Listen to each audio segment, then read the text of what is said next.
Comme je l'avais expliqué dans mon top 10 de 2019, c'est que ces temps-ci, j'ai pu voir beaucoup plus de films, donc du coup, ça veut dire que j'ai aussi pu voir beaucoup plus de merde. En fait, il y avait pas mal de films que je suis allé voir en sachant que ça allait être la merde. Certains, j'ai eu des surprises, je m'attendais à des bons films, mais finalement, c'était des grosses merdes.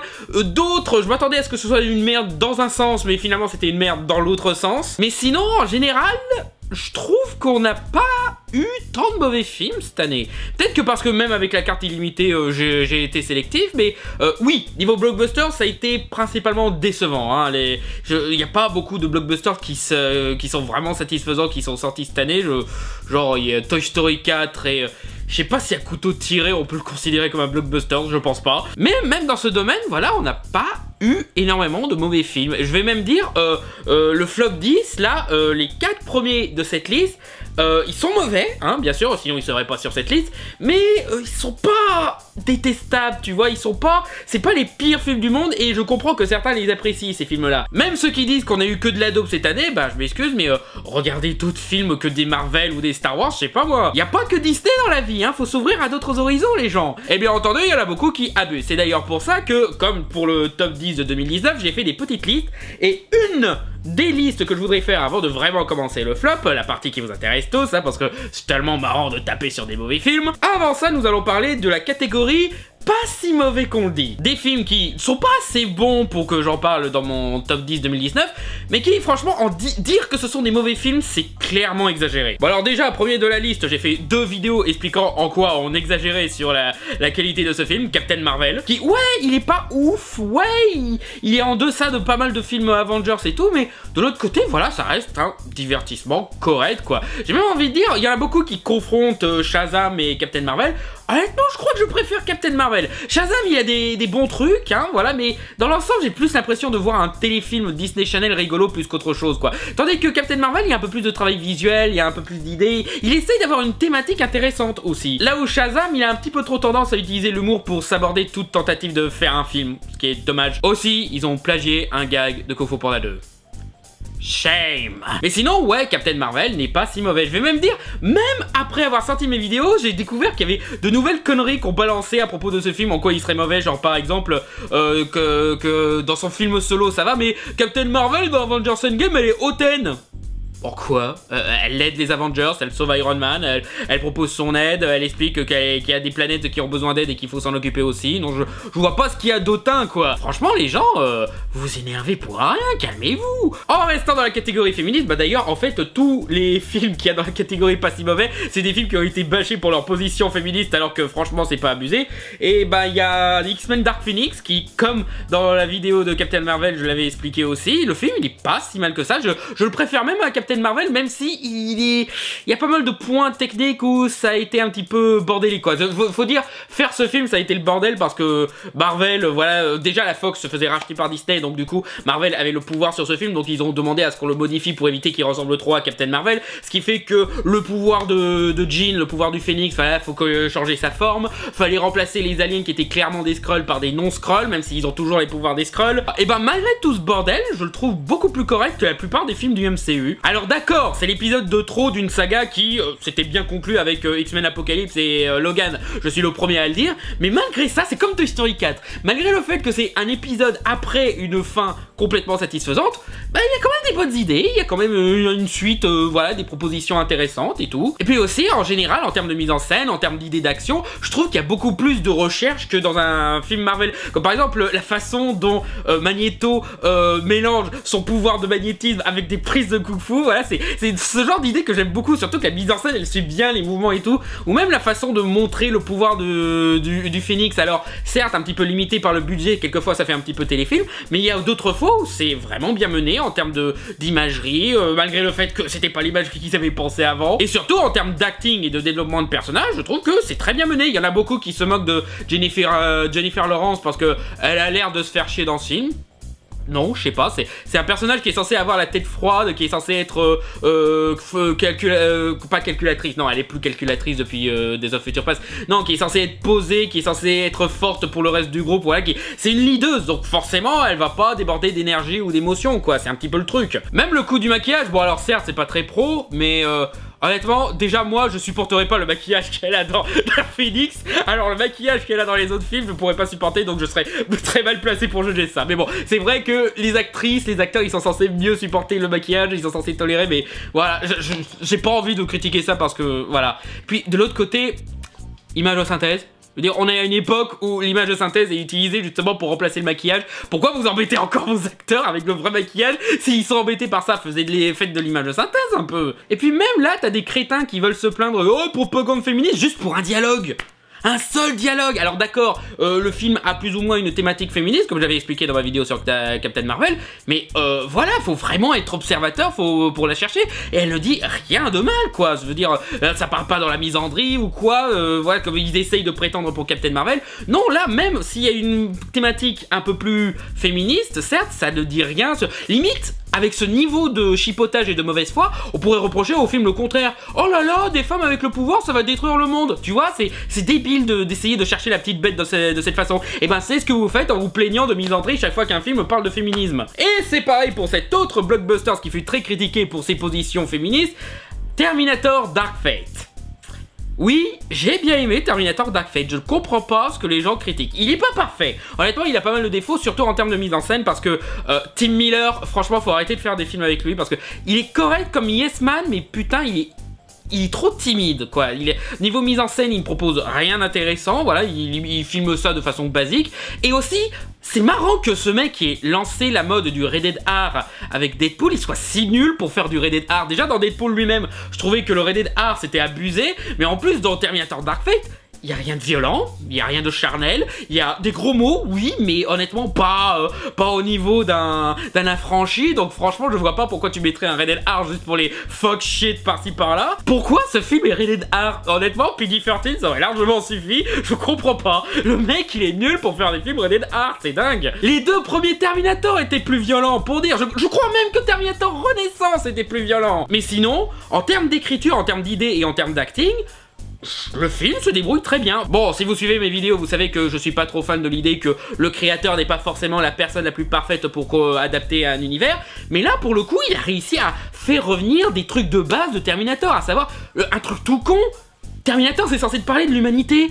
Et justement, on revient sur un film qui questionne c'est quoi l'humanité avec cette machine qui devient un bon père, qui finit par avoir des remords et qui essaye d'aider la personne dont il a tué le fils et tout, avec les personnages humains qui agissent de façon froide alors que voilà, ils sont censés être humains, ils sont censés avoir des émotions, ils sont censés penser au bien de l'humanité et tout. Ou encore cette phrase du méchant Terminator, pourquoi vous l'aidez, vous ne la connaissez pas, et que Sarah Connor elle répond mais parce qu'on est humain. C'est ce genre de truc qui était fascinant dans les deux premiers Terminator et que aucun autre film Terminator n'a exploité. À la limite Renaissance, mais vite fait quoi. Non, et puis je m'excuse, mais je comprends totalement le fait de tuer John Connor. Ce n'est pas du grand remplacement de tuer tous nos héros masculins, parce que John Connor n'a jamais été un héros dans les Terminator. Même dans Terminator Renaissance, c'était un personnage secondaire pour un autre héros. Mais surtout, par rapport aux deux premiers, dans le premier, il n'existait même pas John Connor, et dans le 2, c'était une princesse à sauver limite. Alors certes, j'aime beaucoup le personnage de John Connor, et ça m'attriste de voir qu'il est mort. Ça m'a attristé tout autant de voir qu'il était plus du tout le même personnage dans Terminator 3 et 4. Ça m'énervait encore plus de voir ce qu'on en a fait dans Terminator Dyslexie. Et surtout, là au moins on le voit mourir. Tandis que Sarah Connor dans Terminator 3, elle mourait hors champ d'une maladie à la con. Honnêtement, je trouve ça beaucoup plus insultant, hein. Non, et puis je comprends pourquoi ils se sont enlevés la donnée John Connor. Déjà, ils ont changé le futur, donc ça veut dire qu'on se retrouve avec un futur... Ce serait un petit peu illogique qu'on se retrouve encore avec un futur où c'est John Connor qui doit sauver le monde. Hein, parce que l'humanité s'arrête pas à John Connor, quoi. Il y a sûrement d'autres héros, dans d'autres circonstances, qui se seraient levés. C'est justement ce que fait le film, montrer qu'il y a un nouveau leader de la résistance qui vient au monde. Même le commentaire sur le mur de Trump, la relation américano-mexicaine et tout... Moi je trouvais que c'était pertinent, encore une fois, avec les thématiques de qu'est-ce qui fait de nous des humains en nous confrontant à la partie la plus inhumaine de la société actuelle, et surtout sachant que James Cameron, forcément le mec qui a fait Avatar, qui est féministe, qui est pote avec Guillermo del Toro, etc., forcément il va vouloir faire un film où il va critiquer Trump et sa politique anti-mexicaine.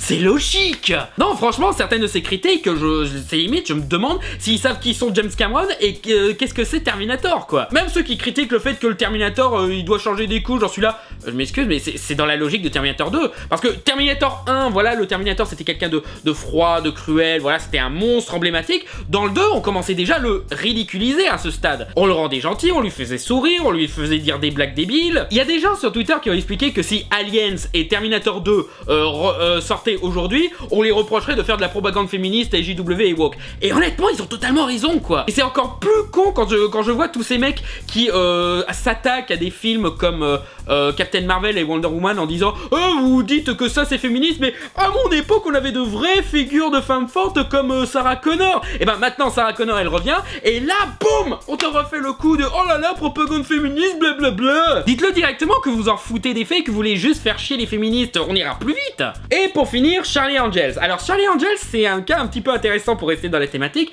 parce que là, c'est probablement le moins subtil sur la position féministe du film. Là, c'est carrément un film MeToo. Mais en regardant le film, en voyant qu'il était très évident sur son message, t'es genre... En quoi c'est gênant ? Je veux dire, ouais, il y a des phrases qui... il y a beaucoup de dialogues, il y a beaucoup d'éléments du scénario qui renforcent une thématique féministe, mais si on regarde bien, c'est juste exploiter une thématique. Encore une fois, les mecs, ils s'énervent sur des films qui exploitent même pas la thématique du féminisme comme Captain Marvel. Donc déjà, vous supportez pas ça et vous montrez que vous êtes des fragiles, mais... voilà quoi, qu'est-ce que ça va être quand vous allez voir des films qui exploitent réellement une thématique? J'ai envie de dire, est-ce que vous allez reprocher à Batman Begins d'être de la propagande anti-peine de mort? Est-ce que vous allez reprocher à The Dark Knight de faire un commentaire sur le Big Brother, sur le fait d'espionner tout le monde avec les caméras, etc. Exploiter une thématique, c'est pas un mal. Parler de racisme, de sexisme dans le cinéma, on fait ça depuis des décennies. On a récompensé des films qui parlaient de racisme, etc. Je veux dire quoi, vous allez reprocher un manque de subtilité à 12 hommes en colère, à V pour Vendetta, à Philadelphia ou d'autres films qui sont connus pour leur speech sur le progressisme? Vous allez reprocher aux dictateurs de pas être subtil? J'avais vu une vidéo de Renegade Cut à propos de la 4ème dimension version Jordan Peele, et il faisait face aux critiques de, pareil, ceux qui se plaignent de SJW, etc. alors que, comme Star Trek, la 4ème dimension, ça a toujours été une fable sur le progressisme et tout. Mais surtout, la critique de « Oh, mais c'est trop martelé, c'est pas assez subtil », mais... où est le mal? Je veux dire, on s'en plaignait pas à l'époque de la première 4ème dimension qui finissait tout le temps sur le présentateur qui fait un speech sur la morale du truc. Et Renegade Cut avait expliqué le truc. Ce qui gêne, c'est pas que ce soit subtil ou pas. Ce qui gêne, c'est que du coup, ils ne peuvent pas nier la morale de l'histoire. Et justement, c'est un petit peu ça dans Charlie Angels. Il est pas subtil sur son truc féministe, mais je l'ai jamais trouvé lourd. J'ai juste trouvé qu'il exploitait une thématique normalement, pas de façon timide comme un Marvel. Mais après, voilà, le film, il est pas extraordinaire. Je veux dire, en termes d'action, de mise en scène et tout, je pense que ça aurait été le pilote d'une série télé, ça aurait été tout aussi impressionnant. Le casting est bien, croyez-le ou non, Kristen Stewart, elle joue super bien. Et il y a 2-3 éléments qui me gênent un petit peu, comme par exemple, déjà, l'histoire, ils ont complètement pompé le scénario du premier Mission Impossible, ce qui est... Ok, ça marche pour ce qu'ils essayent d'en faire, mais quand même ça se voit que c'est le scénario du premier Mission Impossible quoi. Mais aussi, alors, encore une fois, ils ont exploité la thématique féministe d'une façon normale, mais il y a juste un moment où je trouvais qu'ils en faisaient trop, c'était dans le générique d'ouverture qui commençait avec des gamines qui faisaient du sport, qui montraient qu'elles étaient fortes et qu'elles étaient prêtes à affronter l'adversité, et j'étais genre, ok, là ça fait pub pour assurance, calmez-vous les gens, c'est un mauvais début. Et aussi, pour un film qui se veut féministe, MeToo et tout ça, je trouve qu'il y avait quand même un petit peu de malgaze sur les bords, hein. Surtout en ce qui concerne le personnage de Kristen Stewart. Kristen Stewart est super sexualisé dans ce film, ce qui lui donne un petit peu de personnalité, mais en même temps je me dis est-ce que c'est malgaze ou pas, etc. Aussi je trouve dommage qu'ils aient pas profité du personnage de Kristen Stewart, actrice qui s'est révélée être gay et qui en plus dans le film en lui-même on suggère à certains moments qu'elle est gay, qu'ils en aient pas profité pour faire un couple entre elle et une autre Charlie Angels avec qui elle a souvent une confrontation un petit peu rivalité assez amusante et attachante. Bon franchement ça aurait été une bonne idée de couple. Et enfin un dernier truc qui m'a énervé, c'est que dans un moment du film il tue accidentellement un garde, un gentil, hein, un mec qui faisait juste son boulot. On suggère un petit peu que peut-être qu'il fait un petit peu de harcèlement, mais honnêtement on l'a jamais confirmé, donc c'est juste de la spéculation. Il tue accidentellement ce garde. Y a la nouvelle Charlie Angels qui est genre oh mon dieu j'ai tué quelqu'un, oh là là. Et les autres Charlie Angels sont genre oh mais t'en fais pas, c'est pas grave. Si c'est grave, elle a tué un mec. Alors certes il est mort comme un con parce qu'il a pas écouté, mais il est quand même mort à cause d'elle, quoi. C'est normal de se sentir désolé, quoi. Un mec est mort, il a rien fait de mal en plus. Que vous tuez des méchants encore, je veux bien, mais là c'était un gars qui faisait son boulot, quoi. Aussi, petit truc amusant, il y a un caméo de Laverne Cox. Un film hollywoodien populaire qui trouve une place pour une femme transgenre. Comme quoi c'était pas compliqué, hein. C'est quoi déjà l'excuse de Scarlett Johansson et de son film, là?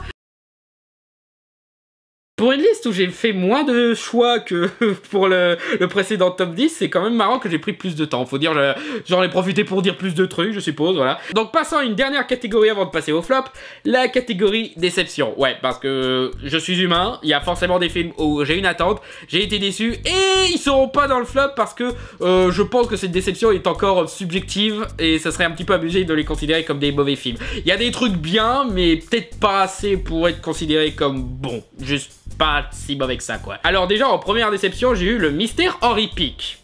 Alors vous allez me dire, mais comment ça, tu as été déçu par ce film? Tu attendais quoi que ce soit de ce film français, un petit peu enquête rigolote, voilà, le genre de film qu'on a quelquefois sur France 3. T'as vraiment été déçu par ça? Oui, j'ai été déçu parce que ce film est réalisé par un certain Rémi Besançon. Et cette année, mon ex m'avait fait découvrir les films de Rémi Besançon, et c'est excellent. C'est genre un des meilleurs réals français actuels. Donc forcément, j'avais pas mal d'attentes pour celui-là, voilà, le Mystère d'Henry Pic, qui avait un concept intéressant en plus de ça. Et j'ai trouvé que niveau mise en scène, il était timide, il essayait rien, il faisait un truc limite télévisuel quelquefois. Alors le film est sympatoche, voilà, c'est une enquête correcte, voilà, il y a une morale intéressante sur est-ce que c'est vraiment important de savoir qui a écrit tel livre, est-ce que le plus important c'est pas tout simplement ce que ça apporte au public. Mais de l'autre côté, je me dis, le mec, il a réussi à faire des putains de chefs-d'œuvre, des expérimentations visuelles et tout, avec des trucs à la con, genre un mec qui a la crise de la quarantaine, une famille qui part en vrille, et une nana qui tombe enceinte, et là il se retrouve avec un concept cool et il fait un truc chiant. Chiant, c'est un bien grand mot, mais chiant comparé au reste de sa cinématographie, quoi. Donc là-dessus, j'ai été déçu. En soi, le film, il est sympatoche, hein. Si vous êtes curieux de le voir, n'hésitez pas, hein. Mais n'ayez pas trop d'attente niveau mise en scène, c'est tout ce que je vous dis. Après ça, en déception de l'année, j'ai eu Godzilla 2, ce qui est marrant parce que j'ai même pas vu Godzilla 1 parce que il m'attire pas des masses. J'ai essayé de le regarder, j'ai regardé la première demi-heure, mais le personnage joué par Kick-Ass est tellement chiant que j'étais complètement désintéressé par le film. Même Bryan Cranston, il n'arrivait pas à m'accrocher au film. Il y en a beaucoup qui disent que voilà, Bryan Cranston c'est le meilleur truc du film et tout, il arrive à te faire tenir pendant le premier acte. Mais moi j'étais genre, c'est pas assez. Kick-Ass, il intègre tellement de puissance, de chiantise, quoi. En plus, c'est dommage parce que c'est pas un mauvais acteur ou quoi, c'est juste que.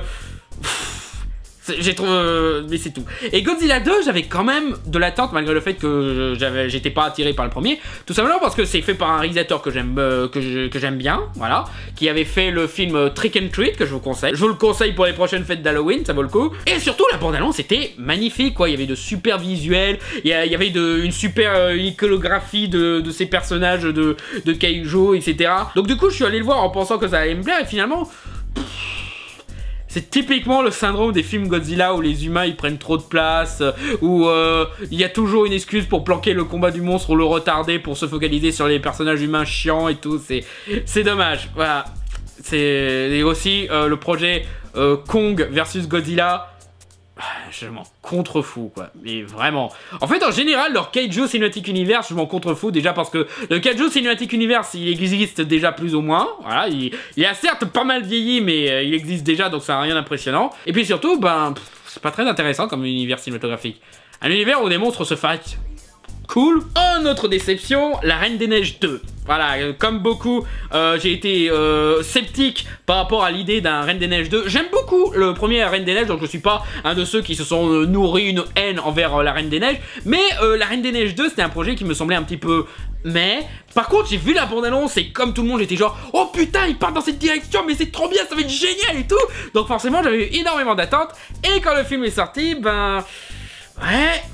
Je m'attendais à ce qu'il y ait du froid, mais je m'attendais pas à ce que la douche soit froide. Et le plus frustrant, c'est que tu vois, je comprends ceux qui ont détesté le film et ceux qui ont aimé le film. Parce qu'il y a des choses vraiment appréciables et tout, mais aussi il y a des moments où tu dis « Ah, c'est dommage d'être passé à côté, quoi ». En fait, si je devais comparer ce film à un autre film Disney, ce serait Atlantide, l'Empire perdu, qui lui aussi, il avait une ambition, il essayait de faire des trucs, il essayait de sortir du modèle Disney. Malheureusement, il était limité par le modèle Disney. Ce qui fait un film intéressant en termes d'ambition, en termes d'imagerie et tout, mais qui a un petit côté dommage. Et c'est justement ça pour La Reine des Neiges. Voilà, j'ai aimé le fait qu'ils ont voulu continuer à faire des commentaires sociaux, j'ai aimé l'imagerie, j'ai aimé le fait qu'ils ont osé en faire un film d'aventure au lieu de rester sur leurs acquis.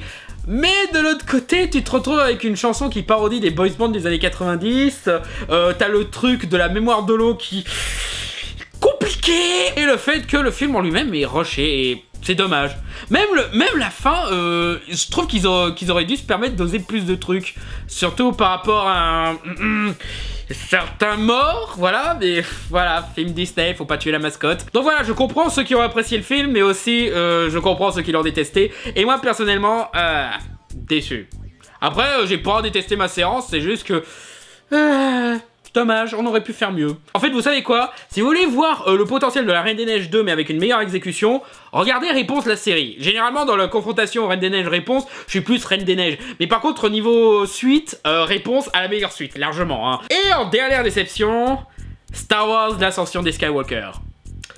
Ouais, désolé tous les haineux qui reposaient pas mal de leurs arguments sur le fait que je suis un Disneyphile qui accepte n'importe quoi que Disney me balance. Mais non, ce film-là, je l'ai pas aimé du tout. Je vais garder pas mal de mes arguments pour le fermer là consacré à Star Wars 9 parce qu'il arrive, ouais. Mais en gros... potentiel gâché. Voilà, la post-logie aurait pu être la parfaite trilogie pour une nouvelle génération de fans, mais les anciens fans ont ramené leurs fraises et ont formaté cette pauvre trilogie. Et je vois certains, ceux qui vont me dire « Oh, ça y est, ils reprochent encore aux fanboys, etc.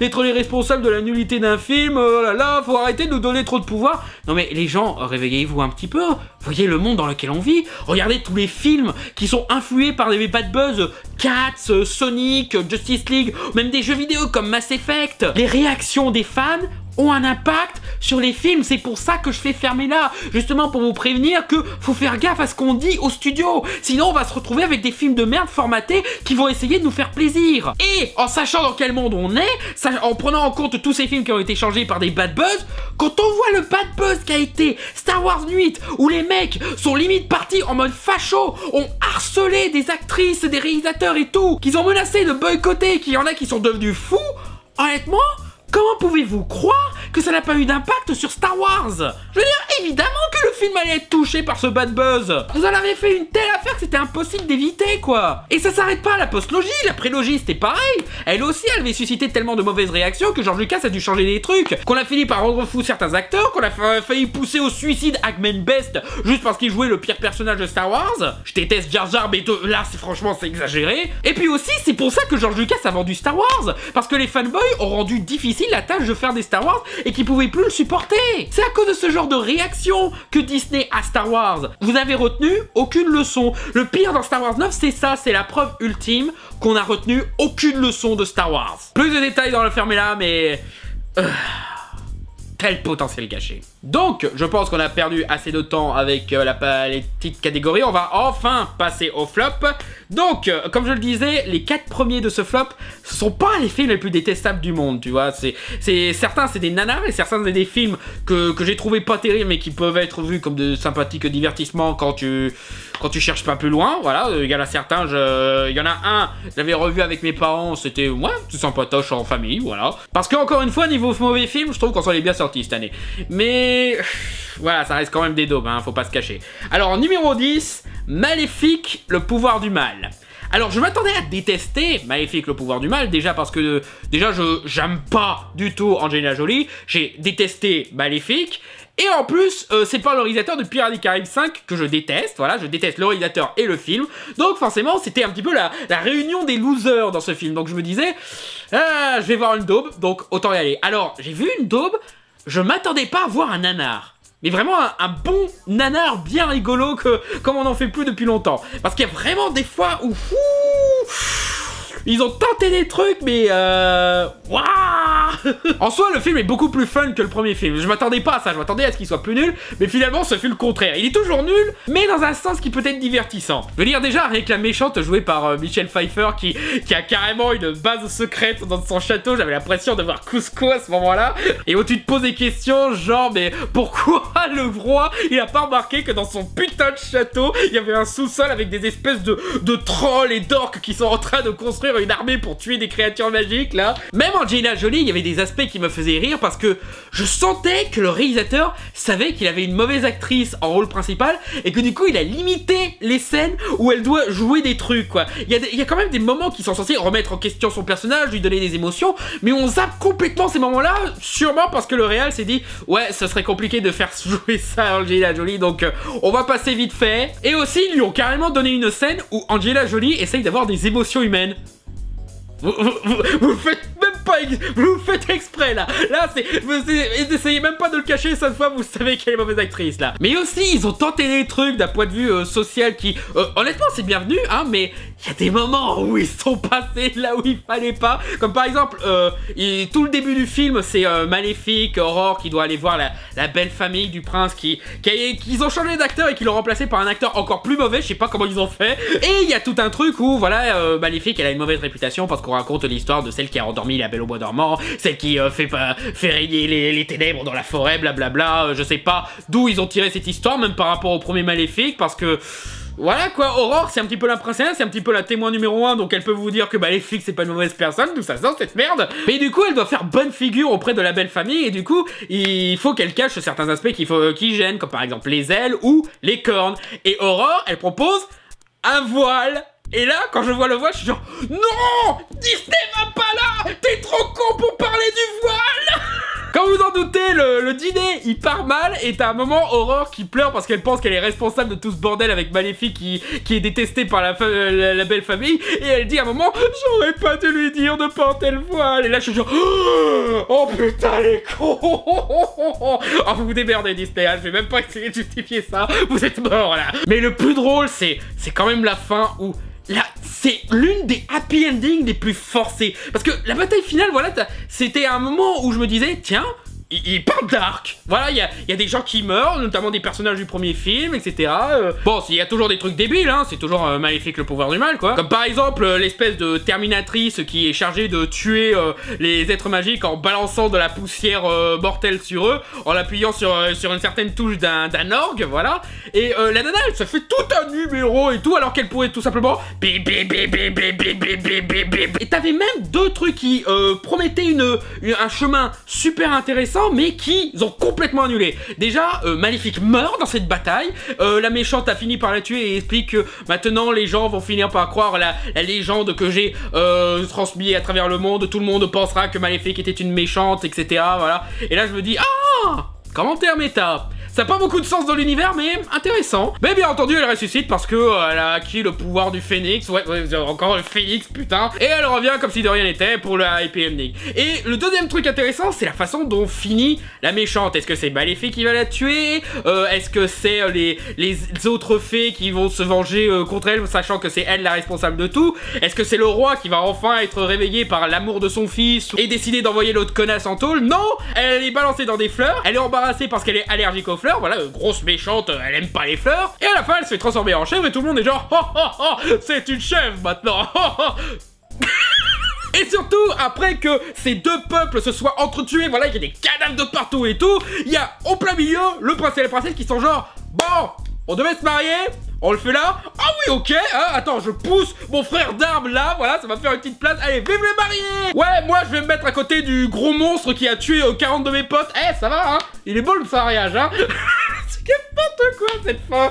Mais là où j'étais mort, et j'étais genre, limite, chef-d'œuvre de la nanardise, c'est quand Maléfique va faire un dernier coucou avant de repartir à Aurore et au prince Osef, là. Et elle dit un truc du genre, je pars, mais vous en faites pas, je serai là pour le baptême. Ting. Et littéralement, il y a le bruitage ting. Je déconne pas, ils ont mis le ting. Mais genre, waouh, on a complètement changé de film. C'est comme si Harry Potter et les reliques de la mort finissaient sur Cusco, bordel de merde. Et du coup, c'est pour ça que ce film est complètement débile, complètement nul, mais drôle. Franchement, regardez-les entre potes, il y a des moments où vraiment c'est waouh.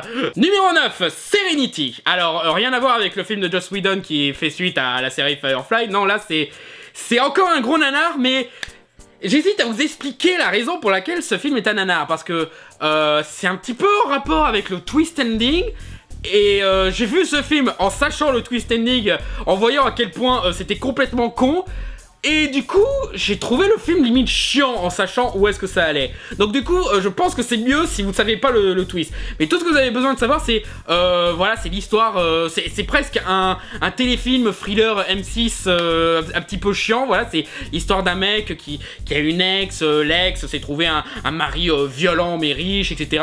Et elle demande à son ex de tuer son mari actuel en faisant passer ça pour un accident de pêche, quoi. Et le pire, c'est qu'ils ont pris un bon casting, voilà, Matthew McConaughey, Anne Hathaway, mais le problème, c'est que déjà, Anne Hathaway en femme fatale, ça marche pas. Tu vois, dans The Dark Knight Rises, ce qui marchait, c'était le fait qu'elle se donnait l'apparence d'une personne innocente et que de l'autre côté, c'était une femme fatale. Là, par contre, elle essaye de se la jouer femme fatale tout le temps. Sauf que là, tu crois pas une seule seconde, on dirait une poupée Barbie, la pauvre. Ce qui, à la limite, ça peut avoir du sens par rapport au twist, mais je dis rien par rapport à ça. Et Matthew McConaughey, putain, il joue mal. Franchement, il y a une scène où il finit par faire un truc et qu'il crie au ciel « Je l'ai fait !» Ah Matthew McConaughey qui joue mal, mais qu'est-ce qui se passe là? Mais sinon, ouais, tout repose sur le twist, donc j'hésite à vous le balancer, mais ça vaut le coup juste pour le twist. Surtout en recontexte quand tu réfléchis à certains éléments par rapport à... je vais encore une fois le dire, ça serait un petit peu trop, mais il y a une certaine personne qui fantasme sur la vie sexuelle de son père là. Juste, voilà, allez le voir avec le twist, mais sinon c'est un mauvais film. Regardez-le qu'une seule fois, juste pour la rigolade, c'est tout. C'est bien, je vous fais découvrir des nanars, parce que de ce que j'ai vu, le film, il est passé complètement inaperçu, là. Numéro 8, Men in Black International. Alors celui-là, ouais, déçu. Très très déçu parce que je suis probablement un des rares mecs à avoir quelque chose à foutre de la saga Men in Black, parce que je trouve que c'est une licence qui a un tel potentiel. Voilà, le premier film, il mettait en place un univers vraiment fascinant avec des enjeux philosophiques, une réflexion sur le fait qu'on est tout petit, qu'on vaut rien du tout, qu'on est juste une bille en confins de l'univers, où cet univers, comment il fonctionne, comment les aliens rentrent dans notre société, comment ils arrivent à fonctionner, etc. Voilà, c'est un univers tellement intéressant. Mais pas un seul film Men in Black depuis le 1 a réussi à bien l'exploiter. Parce que dès le 2, on a décidé d'en faire des comédies coconnes. Alors en soi, pourquoi pas, j'ai bien aimé Men in Black 2 justement pour son côté un petit peu volontairement kitsch. Mais Men in Black 3, déjà ça commençait à devenir lourd. Voilà, déjà que la morale c'est pas bien de mentir pour un film Men in Black, je trouve ça hypocrite. Mais Men in Black International, voilà, ça allait dans la direction que je voulais voir, voilà. Enfin, on va explorer un peu plus cet univers. Enfin, on va voir d'autres aspects, genre, par exemple, il y a des cartels d'aliens qui sont dans notre planète, voilà, qui font leur trafic de leur côté, qui vivent en underground, voilà. T'as des agents infiltrés, etc. Voilà, c'est que des concepts intéressants, mais qui sont pas super bien exploités, qui sont limite bâclés sur les bords. Et... alors le film, ouais, en général, il est bâclé, les blagues tombent souvent à l'eau, l'action n'est pas hyper impressionnant, le climax est d'un chiant, c'est tellement blasant. En soi, le film, il peut être un sympathique divertissement si t'es bien accompagné. Je l'ai revu avec mes parents, on a bien rigolé, donc voilà, mais en soi... ça aurait pu être tellement mieux. Même le fait qu'il floppe, le fait qu'il ait pas marché au box-office, ça m'attriste parce que même si celui-là il est pas terrible, j'aurais bien aimé qu'il continue dans cette direction, quoi. Qu'on garde ce nouveau casting de Men in Black parce que honnêtement, Chris Hemsworth et les... Valkyrie, j'ai oublié son nom, mais voilà, ils forment un bon duo, voilà, j'ai aucun problème à remplacer J.K., j'adore J.K., mais... voilà quoi, au bout d'un moment ils n'allaient pas pouvoir rester longtemps. Tommy Lee Jones déjà tu lui souffles dessus, il tombe par terre le pauvre. Et puis aussi le concept, il devrait pas s'arrêter à 2 personnages alors qu'on a tout univers intéressant à explorer quoi. Et surtout c'était le genre de film où je me disais ok, pour le premier film vous êtes un petit peu loupé, mais vous pouvez vous améliorer pour le deuxième film. Mais on le saura jamais parce que vu le flop qui s'est tapé, Men in Black, la licence est finie là. C'est dommage hein. Je veux dire, même moi j'ai des idées d'exploitation de l'univers de Men in Black. J'ai un concept de web-série sur Men in Black pour dire. Je sais pas si c'est les studios qui refusent d'en faire quelque chose de plus ambitieux que des comédies à la con, mais franchement, faudrait changer ça. Faudrait changer ce truc qui bloque parce que ça devient chiant. Numéro 7, alors là, je vais sûrement avoir pas mal de mauvaises réactions par rapport à ça parce que c'est un film qui est très protégé par certaines personnes et désolé les gens, mais Nicky Larson et le parfum de Cupidon n'est pas bon. Je suis désolé de vous le dire. Alors je vois déjà votre générateur d'excuses débiles pour nier les critiques qu'on balance et oh mais tu dis ça en te basant sur les bandes annonces. Non, j'ai vu le film est pas terrible. En fait tu sais quoi, les bandes annonces elles donnaient même une meilleure impression que le film au final quoi, tu vois. Je suis pas un de ceux qui disaient dès la bande annonce ça va être tout pourri, parce que non, je me disais ça peut être intéressant, pourquoi pas, on va lui donner sa chance, mais finalement en voyant le film, ah non, nul. Oh mais tu dis ça parce que t'es fan du manga City Hunter, j'ai pas lu une putain de page du manga, ok. Et je connais certaines personnes qui ont lu le manga, qui ont vu la série à l'époque, et même eux ils sont genre d'accord, dans Nicky Larson il y avait des trucs vulgaires, mais pas à ce point là, ils abusent. Oh mais tu dis ça parce que t'es un féministe et JW, donc forcément des blagues sur le cul ça te fait chier. Alors le truc c'est que je reproche au film l'exact contraire. Je trouve qu'il est pas assez sexy. Je veux dire, moi tu vois, j'accepte qu'il y ait des femmes sexy dans Nicky Larson, tout comme je l'accepte dans un truc comme James Bond, parce que ça fait partie de l'identité, du charme film noir de ce truc. Mais là, il y en avait clairement pas. En fait, c'en est à un point où Laura est la plus sexy du groupe, alors que c'est censé être la plus normale, la plus oubliable au niveau du sex appeal, et que Nicky Larson découvre au fur et à mesure sa beauté pour vraiment en tomber amoureux. Et du coup, ça m'amène à un cliché que je déteste, c'est quand t'as un personnage clairement sexy, clairement très joli, et que pendant tout le film on va rabêcher parce que oh c'est garçon manqué, elle ressemble à un mec, blabla. Mais va te faire foutre, c'est la personne la plus sexy de tout le film. Je vais même dire, là c'est pas une critique féministe, c'est une critique masculiniste. Parce que tu vois, il y a beaucoup de masculinistes qui se plaignent que voilà, on parle tout le temps du viol des femmes mais on parle jamais du viol des hommes. Alors en fait, si, on en parle pour en faire des blagues. Parce que ça fait des années, des décennies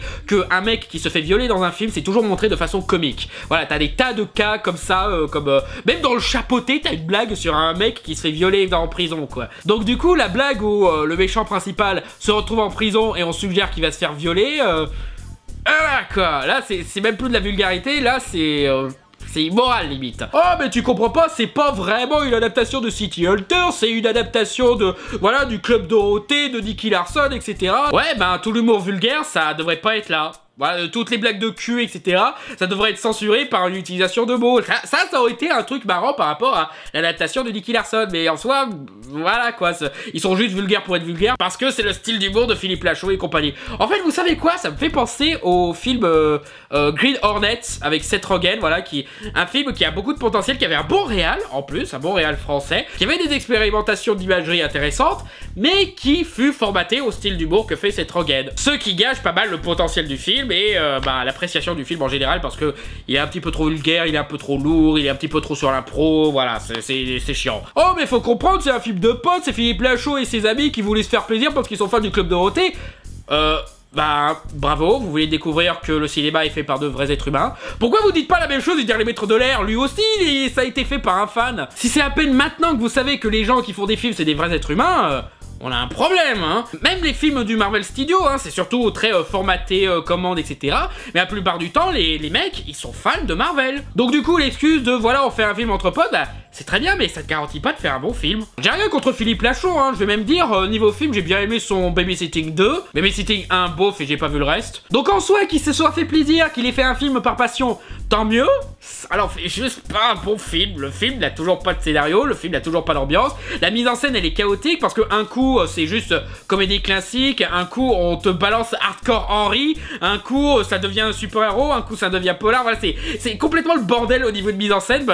Mais en soi, voilà, tant mieux qu'il se soit amusé à le faire. Hein. Je dis pas qu'il aurait jamais dû le faire. Je vais pas interdire Philippe Lachaud de continuer sa carrière. Voilà. À ce qui paraît, il fait même la voix de Nicky Larson dans le nouveau film d'animation qui vient de sortir. Si vous voulez, hein, c'est pas contre lui, c'est juste que ça fait pas un bon film. Donc là on arrive au stade où ce sont les films que je déteste absolument, comme par exemple numéro 6, Knives and Skin. Vous avez jamais entendu parler de ce film? Tant mieux. Comment dire? C'est un petit peu un de ces films indépendants sur l'adolescence qui essayent de se donner un style en essayant de comprendre, voilà, les pensées chaotiques et fantaisistes de l'adolescence comme Donnie Darko, Kaboom, des films comme ça quoi. Sauf que ça a été fait par un mec, non, une nana, en fait, apparemment c'est une réalisatrice, ça a été fait par une femme qui doit être alien ou quelque chose, parce que les adolescents, ça marche pas comme ça. Vraiment, c'est typiquement ce genre de film qui essaye de comprendre l'esprit de ces adolescents rebelles, mais qui au final fait du bizarre pour du bizarre. Au final, c'est juste Il y a par exemple une scène, voilà, c'est une scène où t'as deux adolescentes qui s'aiment beaucoup, qui sont autour d'une table à une bibliothèque, voilà. La fille 1 est en train d'écrire un truc, fille 2 demande hey, qu'est-ce que t'es en train d'écrire? Et fille 1 est genre oh, je suis en train d'écrire un poème ou quelque chose, voilà, elle cherche une excuse. Et fille 2 demande ah, je peux voir? Et là, fille 1 montre ce que c'est, elle dessine un vagin. Et là, en voyant ça, fille 2 regarde fille 1 de façon amoureuse, elle commence à se toucher les doigts, à avoir le regard vraiment amoureux, et je suis genre what? Mais c'est n'importe quoi! Je veux dire, imaginez si on inversait les sexes, genre deux mecs qui discutent, l'un était en train de dessiner une bite, et là ils sont genre en train de se regarder amoureusement, mais c'est n'importe quoi! C'est ce genre de truc débile qui essaye d'être bizarre juste pour faire du bizarre, mais sans réellement donner une psychologie réelle, quoi. En autre exemple de personnage starbé juste pour être starbé, il y a une femme, voilà, une femme au foyer qui est enceinte, voilà, qui est dans une famille mixte, qui a quelques petites complications parce qu'elle essaye de planquer tant bien que mal, que de l'autre côté, elle trompe son mari avec un clown. Je déconne pas, elle trompe son mari avec un clown. Et le secret de cette madame, c'est qu'elle n'est pas vraiment enceinte, elle porte une de ses poches pour faire croire que t'es enceinte, quoi. Et le film décide de te le montrer en montrant une scène où elle se fait chier dans la cuisine, et il y a du sang qui coule de ses jambes. Ah, je veux dire, t'avais 4000 façons de nous dire au fait, je suis pas vraiment enceinte, je fais ça juste pour éviter que mon mariage s'écroule. Mais non, il a fallu que tu prennes la solution la plus dégueu, hein. Et à la fin, quand la famille découvre qu'elle est pas vraiment enceinte, encore une fois, c'est une poche, elle est confrontée par rapport à ça. Et t'as le fils, tout énervé, en tapant sur la table et tout, qui pose la question: est-ce que au moins c'était le faux bébé de papa? Cette question vient d'être posée pour de vrai. C'était le faux bébé de papa, mais oui, c'était le faux bébé de papa. Qu'est-ce que tu vas me répondre maintenant, connard? Et comme le père tout triste, il demande à la dame pourquoi t'as fait ça, elle répond à cause de Star Wars. Quoi? Et elle explique à cause de la scène où t'as la princesse qui envoie un message pour appeler à l'aide. Dis juste que tu te sentais désespéré, meuf! Qu'est-ce que t'as besoin de mettre Star Wars dans ce dialogue? C'est tellement écrit pour être bizarre, c'est ridicule. Ça, plus le fait que y a un thème récurrent dans ce film qui est vagin, hein. Pas seulement la scène du vagin en question, pas seulement la scène où la nana elle a ses règles, donc du coup elle est pas enceinte. Non, je veux dire, en général, de partout, t'as des références au vagin. Je veux dire, l'école, leur mascotte, c'est... voilà, c'est Marmotte. Faut se mettre dans le contexte américain parce que la marmotte c'est un nom qui donne, voilà, si vous voulez, c'est leur équivalent de la chatte, quoi. Et il y a que ça dans tout le film, quoi, au point que aussi on est censé raconter l'histoire de cette jeune fille qui a été tuée parce qu'elle est tombée par terre, même pas une grande chute ou quoi, non, elle est juste tombée sur ses fesses et elle se retrouve la tête en sang, j'ai pas compris. Oui, voilà, il y a cette jeune fille qui a disparu, son corps est dans la forêt quelque part, et il y a la mère qui devient folle à force de l'attendre. Non, apparemment elle commençait déjà à devenir folle avant qu'elle disparaisse, c'est bizarre. Ouais, tout le monde est fou dans ce film. Je vous parle pas de la nana qui parle au tigre qui a son t-shirt, hein, et le t-shirt répond. Et ils mettent tellement de temps à essayer de la trouver que le cadavre s'emmerde et se balade dans la forêt. On dirait Swiss Army Man au bout d'un moment. Il y a même un moment où elle se met à chanter. Bon, en soi, la séquence elle était jolie et tu peux défendre le fait que voilà, les autres élèves, les autres habitants de la ville, ils chantent aussi. Donc du coup, c'est une connexion qui essaie de la garder en vie, peut-être. Mais en général, c'est tellement bizarre juste pour faire bizarre, ça a juste pas de sens, il y a juste rien. J'ai plus l'impression de voir des fucks à la normalité qu'autre chose dans ce film. Donc ouais, prétentieux pour pas grand chose ce film, malheureusement. S'il y en a qui pensent avoir compris le film, n'hésitez pas à partager votre avis. Mais voilà, je suis loin d'être nul pour comprendre ce qu'essaye de raconter un film, mais là, tout ce que j'ai compris, c'est vagin. C'est un peu bas, quoi, comme message à faire passer. Numéro 5, Spider-Man Far From Home. Le film-là arrive bientôt, mais tout ce que je vais dire pour l'instant, c'est... Il y en a beaucoup qui m'ont dit, par rapport à Far From Home, que « Oh, mais les défauts que tu disais sur Spider-Man Homecoming, t'en fais pas, ils ont corrigé dans Far From Home. » Alors, déjà, ils en ont corrigé à peine la moitié, le truc superficiel qu'on devait avoir dans n'importe quel film Spider-Man qui se respecte. 2, corriger, c'est vite dit, parce que la façon dont ils l'ont exécuté, leur correction, ça valait pas le coup. Et 3, de l'autre côté, ils ont foutu la merde sur d'autres points. Donc, voilà, quoi. D'autres détails pour le prochain Fermé-là sur Spider-Man Far From Home. Après le mois Star Wars, promis. Numéro 4, encore un film où je vais pas me faire des copains parce que, de ce que j'ai compris, il y en a beaucoup qui aiment ce film. Green Book. Green Book, qui fut oscarisé comme meilleur film de l'année 2019. vous me croyez pas quand je dis que c'est complètement corrompu ce truc là. Mais surtout ça se voit qu'ils ont nominé ce film pour les mauvaises raisons. Encore une fois j'ai prévu un fermer là-dessus pour bien expliquer tout ce qui va pas dans la nomination de ce film. Mais tout ce que je vais dire pour l'instant c'est que déjà c'est pas un bon film en soi, hein, au-delà des thématiques ou quoi, parce que niveau mise en scène c'est basique, niveau scénario c'est répétitif parce que balade en voiture, discussion dans la voiture, on arrive quelque part, on a des problèmes parce que le mec est noir, musique, voiture, discussion, on arrive quelque part, on a des ennuis parce que le mec est noir, musique, etc. quoi. L'acting est pas terrible, je veux dire, j'ai oublié le nom de... Oncle Aaron. Lui, il joue comme un vulcain, ce qui est... ça peut être bien amené, mais... de là, le nominer aux Oscars, ça vaut pas le coup. Surtout qu'en plus, c'est un très bon acteur. Viggo Mortensen, il joue à la perfection Mario Bros. Parce que vraiment, putain, c'est cartoonesque sa façon de jouer les Italiens. Il y en a beaucoup qui m'ont dit sur les réseaux sociaux, oh mais toi t'as jamais vu de vrai Italien, ils parlent tous vraiment comme ça. Pas à ce point guignolesque, hein. J'en ai connu des vrais Italiens, j'ai vu pas mal de films italiens. Je peux vous dire que quand ils parlent de cette façon, ils le font avec un naturel. Ils le font pas genre comme si c'était des meupettes quoi. Et niveau mise en scène, encore une fois, c'est basique. Et t'as même une scène, un certain plan que je trouve tellement dégueulasse en termes de mélange de couleurs et de lumière. J'avais l'impression de voir un de ces films pure flicks là. Mais surtout le traitement de la thématique du racisme, parce que c'est pour ça qu'il a eu l'Oscar, parce que c'est un film qui dit que le racisme c'est pas bien. Alors cool, c'est bien de rappeler, surtout de nos jours. Mais quand tu le fais beaucoup moins bien que Zootopie, ferme ta gueule. Mais surtout, c'est typiquement le genre de film qui veut tellement être dans l'antiracisme et le politiquement correct qui en devient raciste. Je veux dire, c'est quand même l'histoire d'un mec qui est raciste, hein, c'est précisé en début de film, et qui doit s'occuper d'un noir pour, voilà, pour qu'il puisse faire sa tournée dans le sud. Et du coup, n'importe quel crétin aurait fait une histoire où le mec finit par comprendre que c'est pas bien d'être raciste, hein, que finalement les noirs ils ont des bons côtés, qu'ils peuvent être nos amis, etc., et qu'il faut arrêter de s'arrêter aux préjugés. Non! Dans l'histoire, c'est le noir qui doit apprendre sa leçon. Il doit apprendre d'arrêter de toujours se plaindre de discrimination et tout. Mais mec, c'est un noir dans les années 60 dans le sud. Il a toutes les raisons du monde de se plaindre de racisme. Et aussi, il faut que le mec noir apprenne à mieux vivre comme un noir. Le genre, mais il doit apprendre à manger du poulet frit, il doit apprendre à jouer du jazz comme ses copains noirs, mais genre, mais non!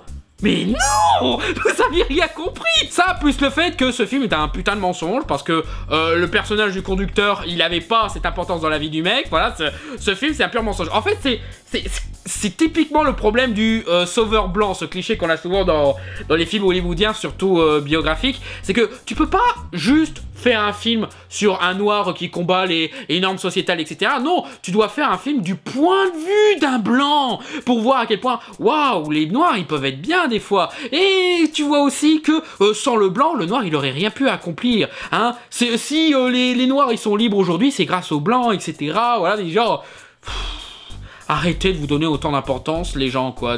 Des fois, admettez que ça peut être les noirs eux-mêmes qui peuvent avoir accompli de grandes choses, quoi. Il y a un sketch qu'on peut retrouver sur internet, je sais plus de quelle émission de télé, et c'est exactement ça. Ils te font une reproduction d'une histoire un petit peu comme à la Rosa Parks, voilà, cette nana qui a défié les normes sociales des noirs et tout, qui a défié le racisme d'État, et à chaque fois qu'elle accomplit un truc, t'as le mec blanc qui fait un truc à la con pour l'aider un petit peu. C'est moi qui ai fait ça, c'est moi, c'est grâce à moi, c'est moi. C'est exactement ça ce film, c'est exactement ça. C'est les blancs qui, à chaque fois que le noir il accomplit un truc, c'est genre c'est grâce à moi, c'est grâce à moi. Donc ouais, Green Book, pas du tout méritant de l'Oscar du meilleur film de l'année. Numéro 3, Le Roi Lion. Alors lui, on va pas trop en parler parce que j'ai fait tout un vlog sur tout ce qui va pas sur ce film, mais j'étais obligé de mettre ce film qui est l'accomplissement ultime de l'absurdité industrielle que sont les remakes Disney maintenant, et surtout ces tentatives de vouloir faire du copier-coller avec juste une texture de remplacement, et surtout pour au final faire un film qui est, je ne sais comment, pas aussi bien. Tu pourrais croire que copier-coller ça permettrait de reprendre au moins la même qualité du truc, mais non, même pas, parce que les dialogues sont bien moins dits, la mise en scène est moins bien faite, le scénario est moins bien raconté, ce qui fait que même malgré tous tes efforts pour tout recopier, tout recoller, t'as rien repris de la qualité de l'original. C'est comme l'adaptation de Watchmen par Zack Snyder. Il copie-colle tellement, mais il en oublie l'âme du truc. Il en oublie ce qui faisait vraiment la qualité du truc original. D'ailleurs, en parlant de Watchmen, la série Watchmen, elle est excellente, je vous la conseille. Numéro 2, Rambo Last Blood. Alors, ok. Il y a beaucoup de crétins sur internet, je retourne un petit peu à ce que je disais dans ma vidéo sur Captain Marvel, hein, que voilà, ils mettent du féminisme dans nos films, etc. Et une phrase qui revient souvent par rapport à ce genre de cas, c'est « Arrêtez de mettre de la politique dans nos films !» Alors déjà, c'est complètement con quand tu te dis fan de la prélogie Star Wars, de Civil War, de Watchmen, de V pour Vendetta et de Star Trek, tous ces trucs qui ont carrément mis tout un régime politique dans leurs univers, voilà, qui posent des questions politiques. Vous voulez pas qu'on mette de la politique LGBT féministe dans nos films? Par contre, ça semble pas vous gêner quand on prend Rambo, un personnage qui, à la base, critiquait la guerre du Vietnam, le fait qu'on avait utilisé ces êtres humains pour en faire des machines à tuer, tout ça pour une guerre qu'on savait qu'on n'allait pas gagner. Et le bonhomme, il a continué sa saga jusqu'à faire ce film où ça devient une propagande pro-Trump. Mais genre, vraiment quoi, tous les Mexicains c'est des enfoirés qu'il faut tuer, ils nous ramènent que la drogue, le viol, etc. Et la seule solution de les tuer, c'est de prendre un bon gros Texan bien musclé et de tous les buter.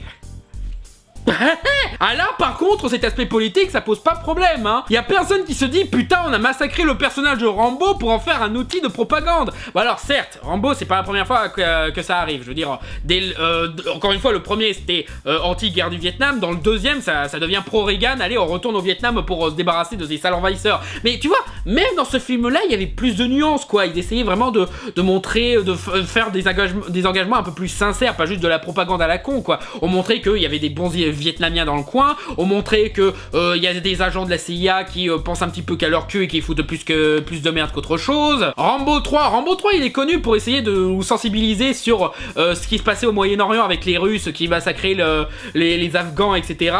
Qu'il fallait absolument les aider. Bon, on les a aidés contre ça et après avoir battu les Russes, on s'en est débarrassé et du coup ces gens ils sont devenus fous, ils sont devenus Al-Qaïda, mais ça on oublie, hein. Mais surtout un autre film de Stallone que Stallone avait réalisé et écrit, Expendable. Lui, pareil, hein, tu vois qu'il a une position très droite. En Amérique du Sud, il y a des dictatures, voilà, c'est pas bien de vivre là-bas parce que c'est tout pourri, etc. Voilà, tu vois, il y a un petit peu ce même propos, mais c'est apporté avec plus de nuances, tu vois, parce que ça montrait que le fameux dictateur, il se faisait contrôler par des anciens agents de la CIA qui étaient devenus fous. Tu voyais qu'il a quand même un bon fond, qu'il essayait vraiment d'aider sa famille, d'aider son pays, etc., qu'il a une intention sincère de reconstruire son pays. Et surtout, t'avais ce personnage de cette femme mexicaine qui montrait que, voilà, il faut se battre pour le meilleur de l'humanité, et qui finissait par inspirer le personnage de Stallone, tu vois. Il y avait au moins ça dans Expendable. Là, non, c'est limite froid, c'est cruel, faut tous les buter. Et les seules qu'on va accepter, c'est celles qui peuvent être femmes de ménage.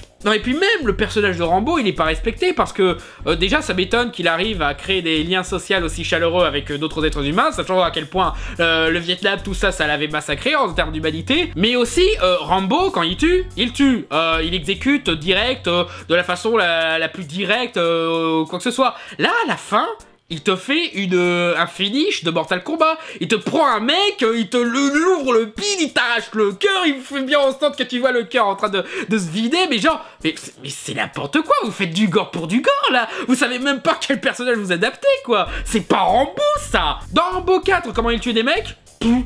Mort. Voilà, là, il faisait pas...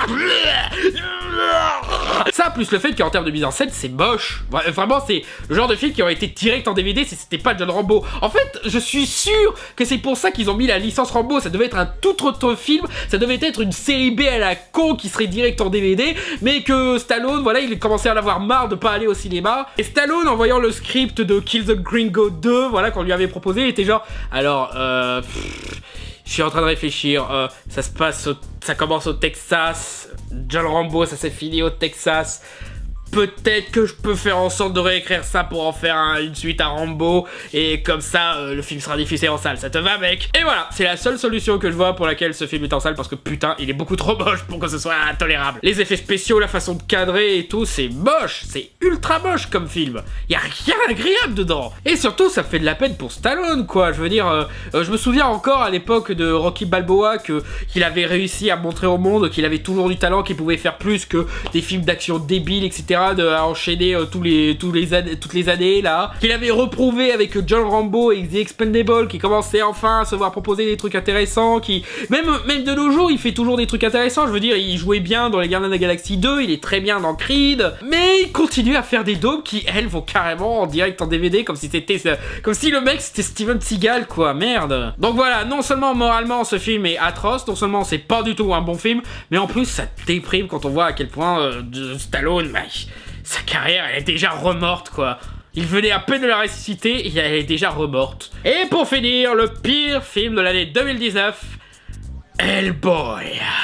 Alors, non content d'être un film qui fait un gros doigt d'honneur à Guillermo del Toro, qui voulait faire un Hellboy 3 depuis des années, mais que les studios étaient genre non, te fais pas confiance parce que tu vois, la dernière fois que t'as fait Hellboy, ça a pas marché au box-office. Ah ouais, bah je vais faire un film qui va rapporter 40 Oscars, on va voir qui c'est qui provoque le plantage des films Hellboy. Donc du coup, je suis bien content que ce film se soit planté parce que du coup, les mecs ils vont devoir admettre, oh putain, c'est pas de la faute à Guillermo del Toro si ces films marchent pas, peut-être que c'est notre faute. Non content d'être un gros film de merde qu'il se force dans le modèle Marvel Deadpool alike, voilà, jusqu'au rated R qui est abusif. Là, ce film, il est carrément dégueu tant il abuse du gore. Non content d'être un film détestable où tout le monde a l'air de se faire chier, où l'imagerie est atroce et où les personnages sont détestables, hein, même les gentils. Je veux dire, il y a que Hellboy, il arrête pas de se plaindre pendant tout le film, souvent pour rien, quoi. Il y a un moment où il fait son discours, ah, oh là là, c'est chiant de devoir tuer tous les monstres, etc., ils ont rien fait. Mais mec, t'arrêtes pas de combattre des monstres qui bouffent des gosses!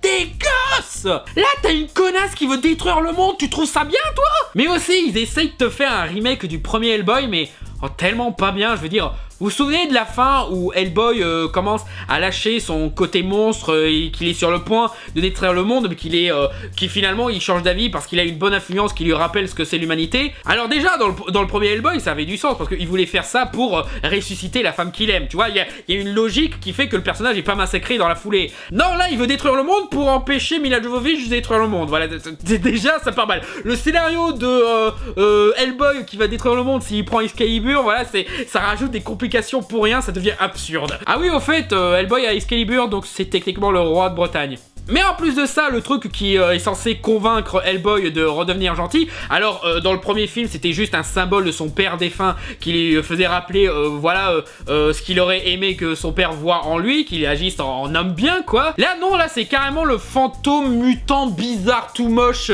de son père qui lui dit carrément arrête d'être une pucelle et envoie chier cette connasse. Mais genre, mais bravo, masculinité toxique à donf, parce que je vois. Je veux dire, c'est censé convaincre Hellboy que l'humanité c'est bien et qu'il faut pas la détruire, quoi. Mais surtout, dans le premier film, quand Hellboy faisait ça, il avait changé d'avis avant que ce soit irréversible, avant qu'il y ait vraiment des morts. Là, par contre, t'as carrément une scène de Blood C+, qui est en train de se passer. T'as la ville de Londres qui est carrément massacrée, mais de façon sanglante et dégueulasse. Voilà, encore une fois, ils abusent du côté gore. Et on est censé oublier le fait que des tas de gens innocents sont morts à cause d'Hellboy. Ce film, là, tout me saoule. Même la narration au début qui t'explique la mythologie de façon ultra basique et qui te l'explique avec un ton chiant, genre le roi Arthur est arrivé. Oui, ce roi Arthur. Non, il va te... Non, franchement, tout est détestable dans ce film. Même ceux qui ont fait ce film ont détesté ce film. Le réalisateur, il le renie presque. L'acteur qui joue Hellboy, pareil, il a pas arrêté de se plaindre sur les réseaux sociaux que c'était la merde. Et les producteurs, ils sont en train de se mordre les doigts en voyant que Guillermo del Toro, il a tout fait péter avec les formes de l'eau et que eux, avec leur reboot débile, ils se plantent encore plus que les précédents films. Au moins, les Hellboy de Guillermo del Toro, ils ont gardé un côté culte. Ils ont toujours beaucoup de fans qui les aiment beaucoup. Et surtout, t'as une demande de suite. Là, par contre, dans Hellboy le reboot, personne veut voir une suite de ce truc. Ils te balancent en plus des teasers à la Marvel Studios, mais personne n'a envie de voir ça, personne n'a envie de voir leur version d'Abbé Sapiens, personne n'a envie de voir là le crabe, la pince, là je sais pas c'est quoi comme personnage, joué par un Thomas Jane qui se fait chier comme un rat mort. Mais sérieux, tout le monde est déprimé dans ce film, personne s'amuse dans ce film, c'est dingue. Scénario de merde, réalisation de merde, acteurs qui se font chier, rien n'est solvable dans ce putain de film. Donc voilà, c'était mon flop 2019, j'espère que ça vous a amusé de me voir massacrer des films de façon assez basique, hein. Encore une fois, il y en a deux que je vais devoir faire défermer là pour bien expliquer en quoi ils sont mauvais. Et à bientôt pour prochainement le mois Star Wars sur Fermez-la.